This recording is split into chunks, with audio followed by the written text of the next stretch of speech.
அனைவருக்கும் வணக்கம். என்னோட பேர் மாதவன். கடலூர் மாவட்டம் விருதாச்சலம் வி சாத்தமலம் கிராமம். இது வித நெல், கம்மஞ்சம்பா, வெள்ளரிசி, சன்னரகம், பூசம்பா.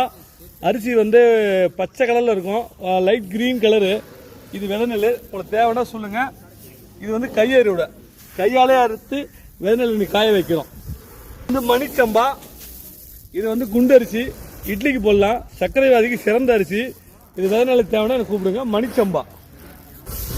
இது கருப்பு கவுனி. இது மிஷின் அறுவடை, மிஷினில் அறுவடை பண்ணுது. இது வந்து தூய மல்லி, இது கை அறுவடை. இது வித நெல் தேவைன்னா கால் பண்ணுங்க. இது வந்து தங்கச்சம்பா, கை அறுவடை, தங்கச்சம்பா. ரொம்ப ரொம்ப சன்ன ரகம் சிவன் சம்பா. இது வந்து ஜீரக சம்பா, ஜீரக சம்பா. இது வந்து துளசி வாசனை ஜீரக சம்பா. இது வந்து ஆத்தூர் கிச்சடி சம்பா. நன்றி, வணக்கம்.